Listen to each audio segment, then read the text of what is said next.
Theater in Las Vegas, Nevada, here's our host, Jonathan Ross. Thank you very much, Bill. You're very kind. Thank you so much. Thank you very much indeed, ladies and gentlemen. Welcome to Penn and Teller for Us, the show with more magic than Magic Mike, but far less impressive bodies. Instead of Channing Tatum pulling off his shirt, you'll say today's hottest illusionist trying to pull one over on the all-time legends of legerdemain. If they can do it, they'll earn a one-night stand with Penn and Teller as part of their nightly Vegas spectacular. And boy, is the talent backstage incredible. This is the only program around where, if Kanye West storms the stage, our acts can actually make him disappear. Now let's meet an act that hasn't disappeared for over 35 years. The duo who've seen it all, they've done it all, and the one who said it all, Penn and Teller.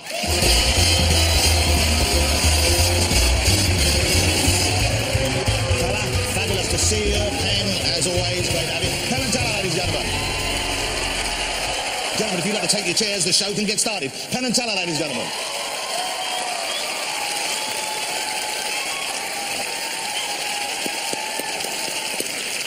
So sit back and get ready to be amazed, because it's time to meet our first magician. My name is Blake Voigt, and I am obsessed with magic. I was a pretty socially awkward kid growing up. Most people, when they're younger, find it easy to go up and meet someone and say hi, and I found it easier to say hi, pick a card. Freaked out. Yeah. I dropped out of college to pursue working for David Copperfield in Las Vegas, and I've been making my living the last few years creating magic for television and movies. Whenever I've been working for all these other magicians, I give them all of my ideas, but this trick I'm performing tonight, I've held on to for myself for over 4 years, so I'm very excited to finally get to debut it. Go crazy for the superbly gifted Blake Voigt.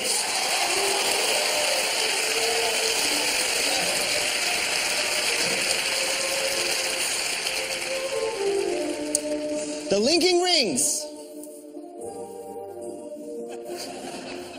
None of you seem into this. Okay, how about the linking squares? Pretty cool. You can cut the music. Thank you. I don't mean to start off my performance by making fun of a classic of magic. I love the linking rings. It's one of my favorite. It's just there's a few things with it that I think could be better.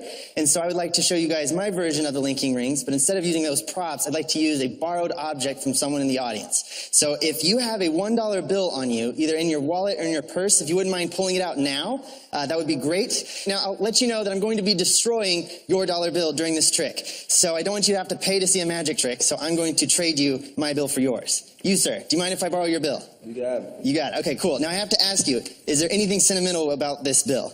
Nothing. So you don't mind if I destroy it? And then you can keep mine, but before I commit to destroying your bill, if you wouldn't mind looking at that camera right there and just say, I accept responsibility. Oh, thumbs up? Thumbs up works. Thank you so much, sir. Appreciate it. Give him a round of applause for volunteering. That's great.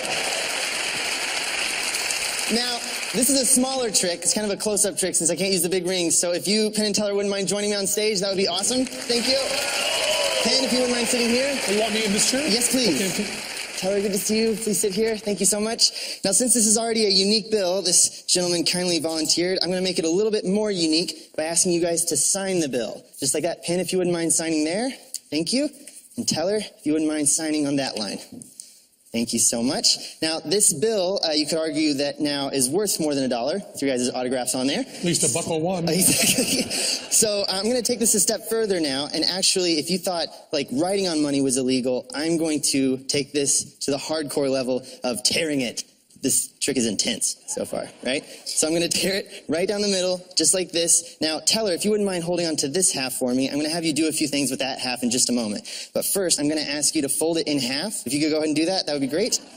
So what we're going to do is actually form the two rings for the trick instead of using the giant silver ones. So we're going to tear out the center of each of these halves. So if you don't mind just tearing out a circle, leaving about a ½ inch border around the bill, and I'll do the same thing here with my half. Exactly. It's kind of like that deep. Perfect. So there we go. Get rid of my middle. Now what I'm going to do is take your half, and I'm going to try to create the illusion that they're linked, if that makes any sense.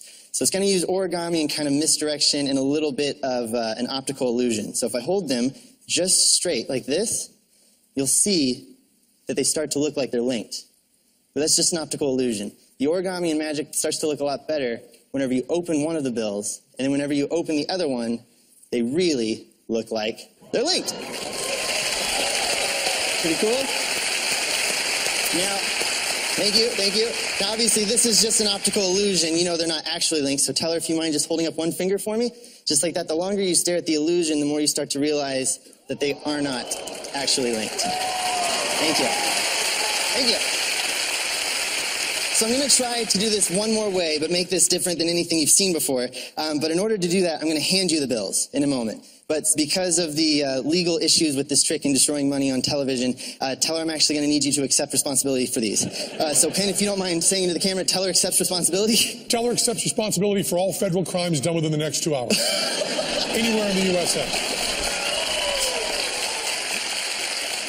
Perfect. Amazing. So now that we've got that out of the way, I'm going to try this one final time for you. So you can see the 2 bills here, and on the count of 3. 1, 2, 3. Link. Now, what makes this link slightly different is if, Teller, do you mind grabbing right here with your right hand? At this point in the trick, instead of unlinking them, you can examine everything. And that's the end of the trick. Thank you. Great break, ladies and gentlemen. That was great. Guys, you can take those back to your seats so you can continue examining them. How good was that, ladies and gentlemen? It was out of this world. Especially bearing in mind, you have Penn and Teller, 2 of the keenest minds and 2 of the sharpest eyes in magic, staring right at what you're doing. So for you to do that in front of them, you've either got to be pretty confident about what you did or just insane. A little bit of both, probably. It seemed an especially brave or foolhardy thing to do to let them take that away, but I guess that's part of the whole trick you're playing on them, is it? All or nothing, I guess. Okay, so you're being pretty crafty right now. I'm hoping so. Let's go to Penn now and find out what they thought. Penn, your verdict, please. We know this guy. And we have seen the work that this guy can do with a piece of paper. We've seen things he's done, close-up tricks for us, and he has shown us afterwards how he did it. Maybe not with a lot of foresight for this show tonight. If I would have known I would have been here, I might have handled that differently. Because he can do anything with a piece of paper. And I'll tell you, our eyes and our fingernails are not good enough to see how you made these bills into essentially what ends up being a paper version of a locking ring. And then put in our hands. Which means not only are your hands very skillful, but you also have gonads the size of Texas. We saw a few of the things you were doing because there's no way in this trick to put in any sort of real misdirection. Because when you need to do the dirty work, we're staring at your hands. Right. This is just raw skill. We know what he's doing and when he's doing it, and he just does it so well that we can't see the seams, but we saw the seams being made. So they know what you're doing? Yes, they do. You didn't fool them? No, I did not. Well, you fooled the rest of us. That was an incredible He would performance. fool anyone in the world except for us. But what a great act. Great void, ladies and gentlemen. Superb. Great job. Thank you, sir. We're going to take a break, but we will be back with more magic, including a performance by the legendary Penn and Teller, so stay close.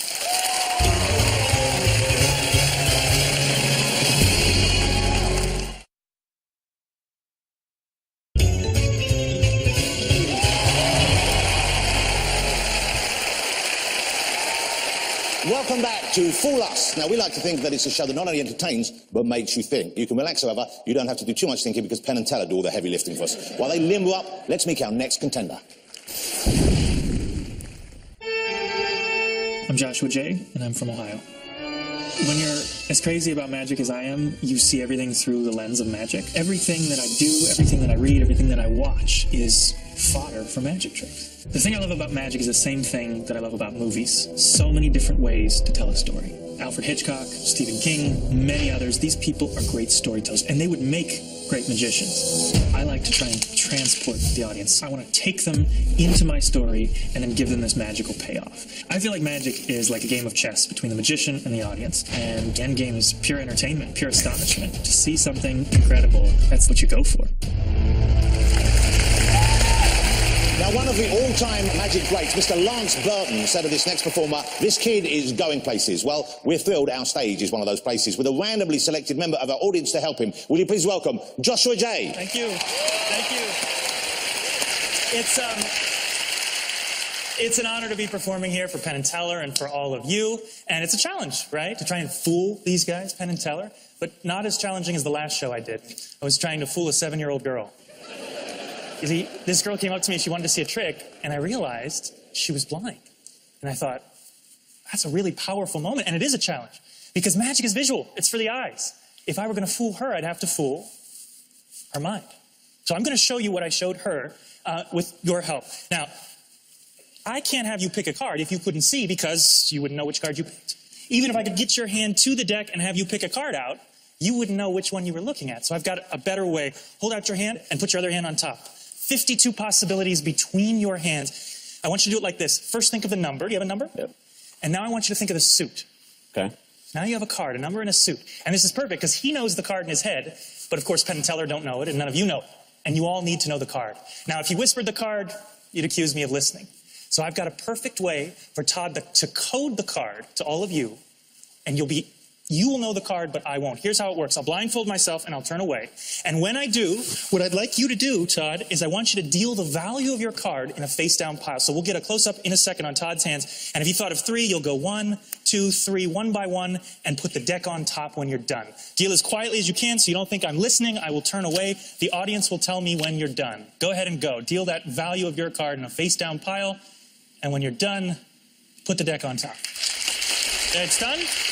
Now, all of you know the value of your card except for me, which is great, but you need to know the suit. So I'll turn away again, and I want you to deal the value or the suit of your card like this. If you're thinking of clubs, deal 1 down and put the deck on top. If you were thinking of hearts, do 2 cards, 1 by 1, deck on top. Spades would be 3, diamonds would be 4. Audience will tell me when you're done.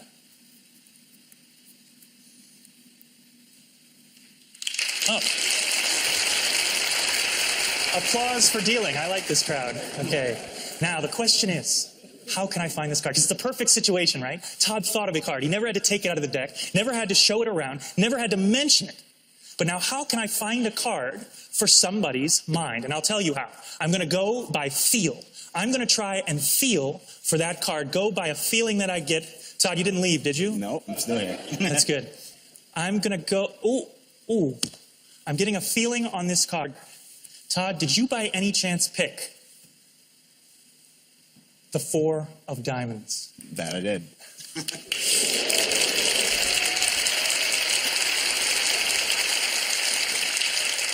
Is this card by any chance the 4 of diamonds? Thank you. But I said that this was a trick, not for the eyes, but for the mind. You see, there is no deck of cards. This is completely for your mind. And I want you to look at these, make sure that they don't come apart, peel apart. This is a real deck of cards. In fact, it's my gift to you, and I thank you so very much. They're yours. Let's do it again for Joshua J. Josh, come on the front here. That was phenomenal because I've seen a lot of card tricks, Thank you. but I've never seen one quite like that. Wasn't that out of this world? Thank you very much. Thank I know you have a lot of interest in the history, magic, and the greats that have come before you. you. Absolutely. My apartment is like a mad scientist's lair of magic stuff. I have Houdini's straitjacket that he used and his handcuffs and like 4,000 books because it's my life. You know, I mean, this isn't just what I do here. I'm thinking about it and reading about it constantly. I'm assuming the straitjacket is on display. It's not used for like shades of grey moments at home, is it? No comment on that. So what was it? What kicked off your love of magic? My dad showed me a trick when I was 8 years old and didn't tell me how it was done. And the not telling me how it was done part was what hooked me. And did he ever tell you? Never did, but I figured it out. So I had a little fool us in 8 years old in my living room. I have my fingers crossed for you. Penn, the verdict Okay, is... we see a lot of people come out here and do trick after trick after trick, just machine gun quality going through that we have trouble keeping track of. You did one clearly plotted trick. They used actually 4 methods that you had to use to do that. Your cards from the very beginning were not shuffled and were not handled by Jonathan. And we also thought that the move you had to do at the end was done absolutely beautifully. Just gorgeous, wonderful, and in a wonderful time. Yes. Just so we're closer, are you saying that something was switched or changed out? There was one moment when something was. I'm not trying to say too much, but where something was switched. But there are 4 things that Teller can write down, and he will show them to you. So, Joshua, if you take a look at what Teller's worked on. Hi, Teller. That's not correct. Wow. Whoa, that's and that's not a pretty correct? major part of it. I think I can say without giving anything away, I absolutely did not do a deck switch. You did not do a deck switch? Well, then I do know what you did do then. If you did not do a deck switch, then I think, and I didn't confer with Teller on this, but I think there's another way. I think you fooled us. That was the way you did it. If you didn't do a deck switch, you fooled us is what you did. You did a beautiful job. Oh, God, give me a heart attack. You might want to give that to the young man there. There you go, sir. Joshua. There you go. There's the beautifully done. Thank you. Joshua J. You fool, Penn and Teller. There you go. Joshua J, ladies and gentlemen. All right, that's one successful fooler. But can lightning strike twice in one night? We'll reveal the shocking truth when we return.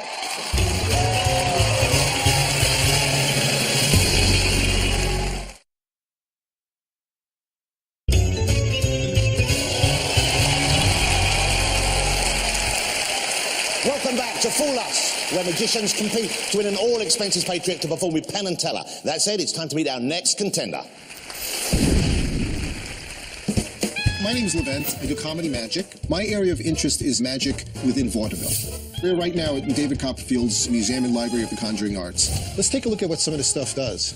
I will often take an old trick and just polish it up and give it a new angle, but I'm still performing in its core the classic trick. And it's a classic for a reason, because it's good. Ugh, ventriloquism.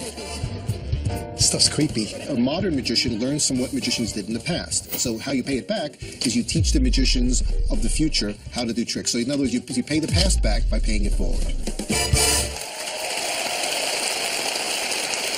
Besides being an accomplished magician, our next performer is the curator of David Copperfield's Museum of Magic. So to be here tonight, either the big guy gave him the night off or he called in sick. Will you please welcome Levent?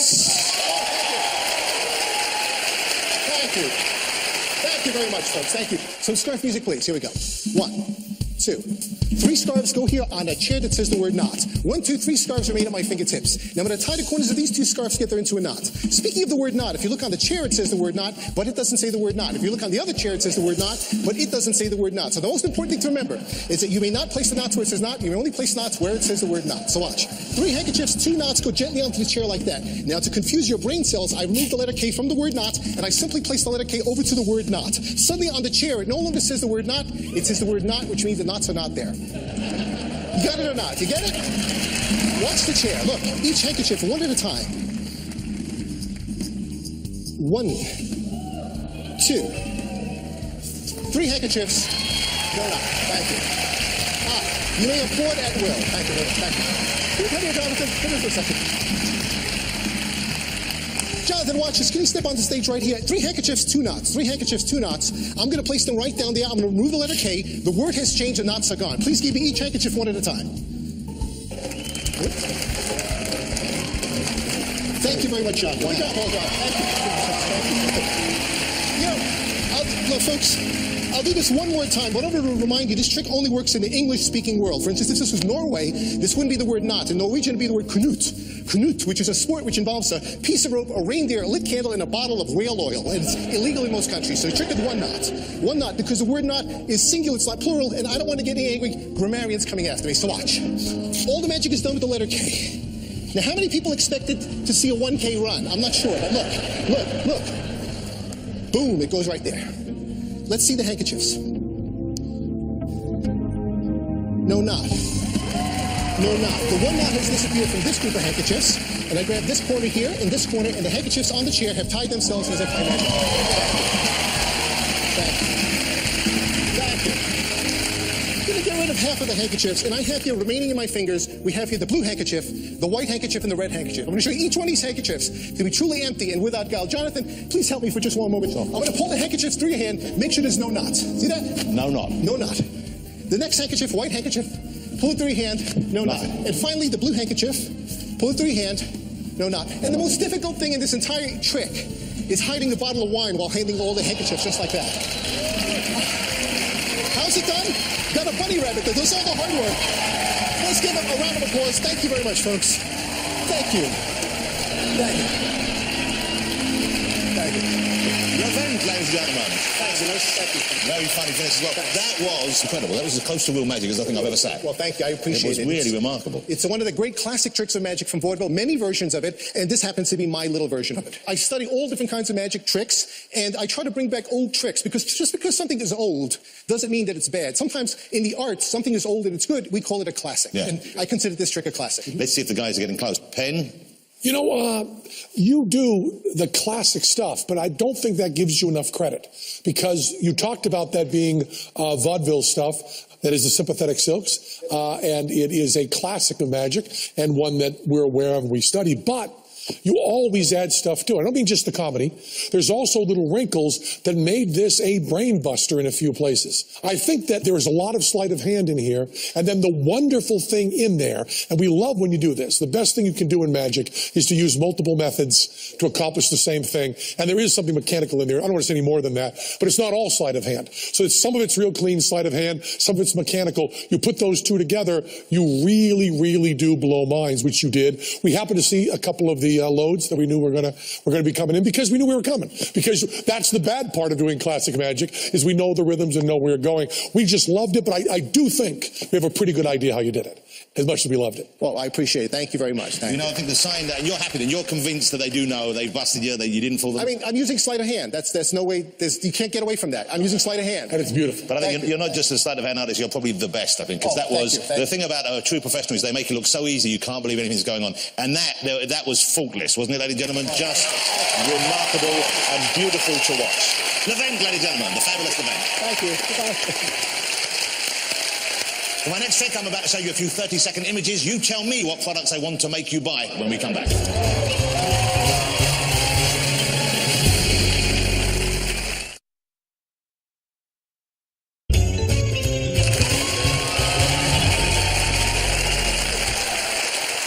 Well, it's been an eventful night here on Fool Us. One magician has already taken down the mighty Penn and Teller. Let's see if lightning can strike twice as we meet our next contender. My name is Ben Seidman. I do magic tricks, and I live in Los Angeles. I wanted to play in a band for years. I love playing music, and I also love acting. I was an actor growing up. And so I decided eventually there are 3 things that I love. I have to choose one passion. So I chose magic. And I really do love what I do. The hardest part about it is the travel. Last year I did more than 200 shows, so I was on the road about 95% of the year. There was a week this month where I didn't sleep more than 2 hours a night. It was just do a show, get on a plane, drive, do a show, repeat. Everywhere I've gone in my life, I've moved to get better at magic. I've always been chasing this high, and I wouldn't trade it for the world.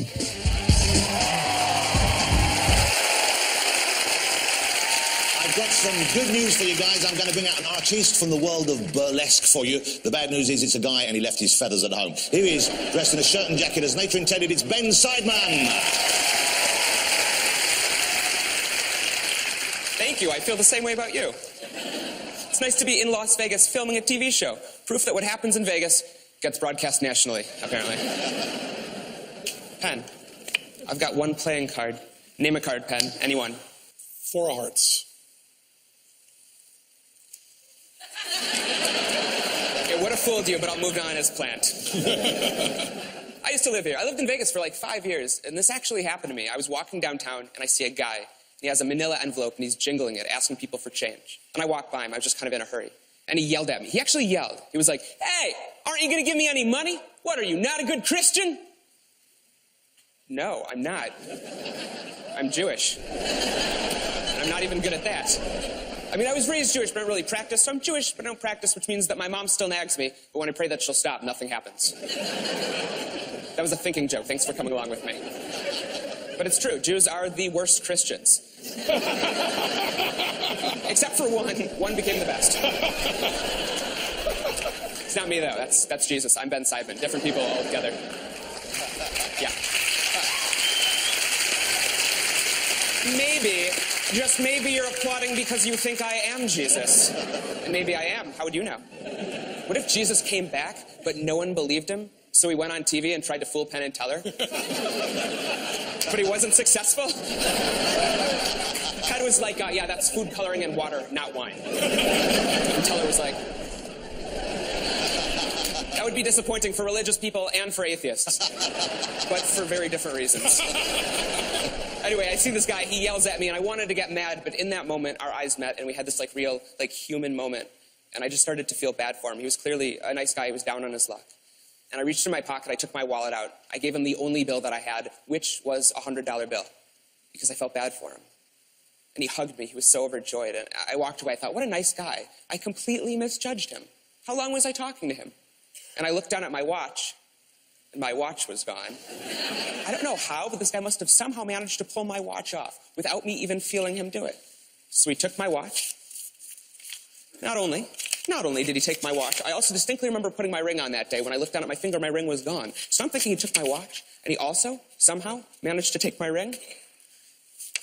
And I reached in my pocket, grabbed my wallet, remembered I'd given this guy the only bill that I had, the $100 bill, because I felt bad for him. So I'm walking away. I'm just trying to process the information. I'm thinking, did that really just happen? He took everything from me. He took my ring, took my watch. He took all of my money. Sounds like I had a pretty terrible day, right? He learned a very valuable lesson that day. He learned that you should never, ever try to steal from a magician. Because when this guy got home, he didn't have any of my stuff at all. Because I still had my ring, I still had my watch, and I still had all of my money. Ben Tiber, ladies and gentlemen. Great job. Very funny and a great trick as well. That was great, Ben. Thanks, Jonathan. Now, you know how this works. The guys are going to sit there and they're going to deliberate and we'll have a little chat out here. But Jonathan, I hope you wouldn't mind, would you? A selfie? Yeah. Sure, Thanks. Well, I've always wanted to take a picture of Penn and Teller while my arm was around you. Okay, let's... Thanks. Should we hug this out? Yeah, sure. I enjoyed that too. Oh, good. It was a really good moment. Yeah. How confident are you? Oh, you know what? They're my heroes. They're some of my favorite magicians growing up. So I don't know. I respect them so much. If they enjoyed what I do, that's what means the most to me. Well, one thing I noticed, I'm sure everyone else did, is just how confident you seemed out here. And I know that performing in front of these guys, it's nerve-wracking for most people, but you seem cool and calm as a cucumber. Oh, I'm freaking out on the inside. We're disguising it very well. Let's find out how much they know genuinely right now. Fellas, did you think you got it? We see a lot of people who try to cobble something together, and watching you do something that's just a polished, finished routine is wonderful. And you might notice when I say wonderful that I'm kind of underlining the wonder part of the wonderful, because we all know a wonderful magician named Tommy Wonder. And you know that Tommy Wonder did a routine called the Hold Up.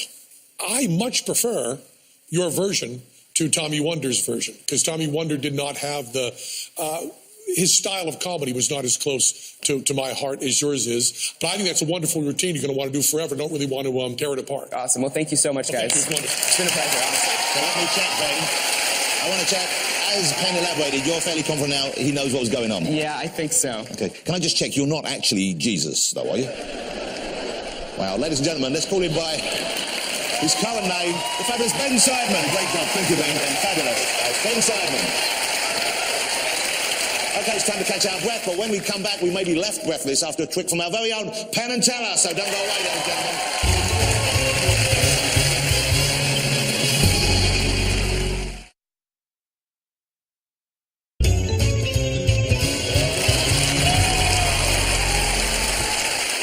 In all their time together, they have invented, reinvented, refined and redefined magic as we know it, while entertaining millions over the last 40 years. They're still doing it better than ever. Here they are, the fabulous Penn and Teller.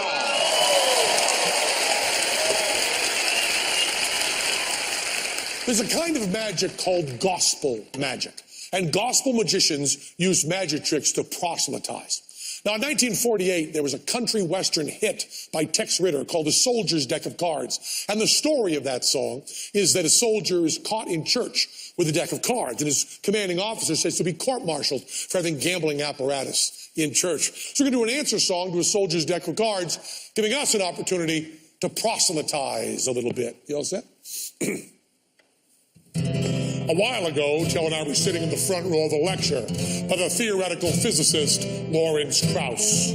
Suddenly, Krauss looked down and said, "Teller, you've been fiddling with that deck of cards as I began speaking. Do you find me so dull that you have to amuse yourself with trivial tricks and manipulations?" Teller stood up and addressed Lawrence and the entire audience. "Not at all, Dr. Krauss," Teller began. "I'm listening to every word you say.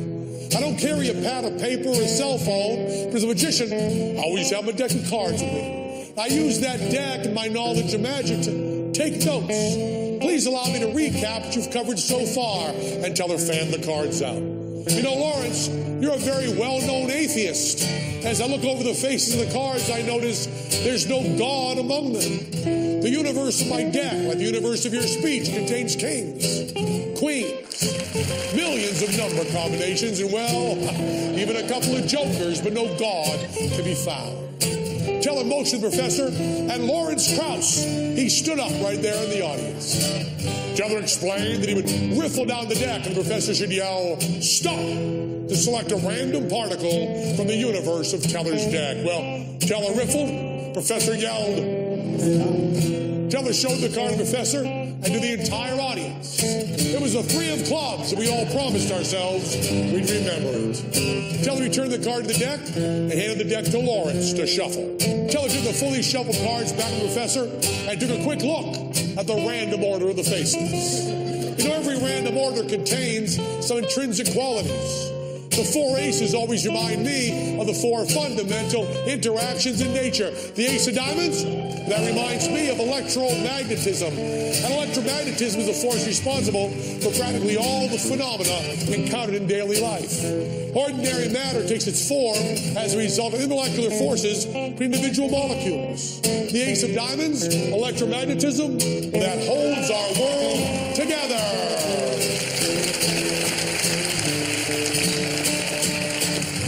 Force encountered in daily life is gravity, the ace of hearts, which individual particles attract with a force proportional to their masses.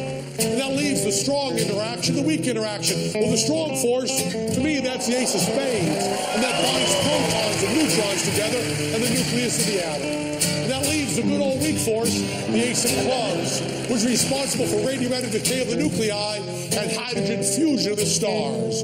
Now, someday there may be an accepted unified field theory, and all these cards will be of one suit. But until then, the 4 suits remind me of the 4 fundamental interactions in nature. And with that, Teller had thrown most of the cards in the audience. He said these few cards remaining remind me of the cosmological constant. Oh, it's an amazing constant. Even as space gets bigger, the energy density remains the same. Let's measure. 1, 2, 3, 4, 5, 6. I'm going to try to change that density by throwing out 1, 2, 3 cards. The energy density, but it still remains 1, 2, 3, 4, 5, 6. And it keeps working, you know. I can throw out 1, 2, 3 cards, still have 1, 2, 3, 4, 5, 6. It's counterintuitive. How can that be to throw out 1, 2, 3 cards, still have 1, 2, 3, 4, 5, 6 now? I mean, just throw out 1, 2, 3 cards, still have 1, 2, 3, 4, 5, 6. I can do this forever, man. Draw 1, 2, 3 cards, still have 1, 2, 3, 4, 5, 6.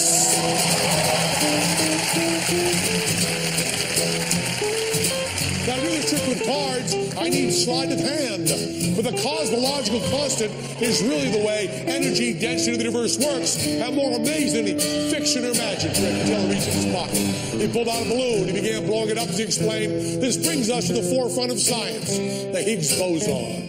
Now, the theory was that particles only have mass because of an unmeasured theoretical field that they move through.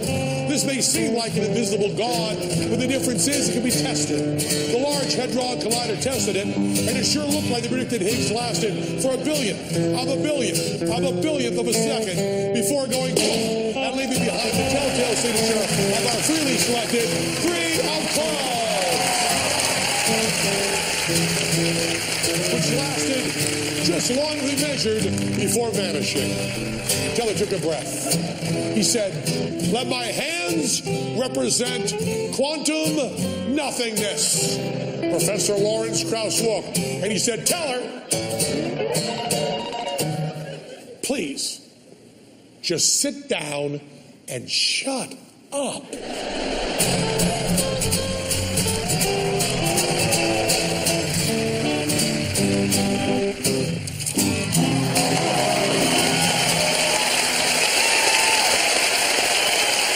Waves physics. Penn and Teller, ladies and gentlemen.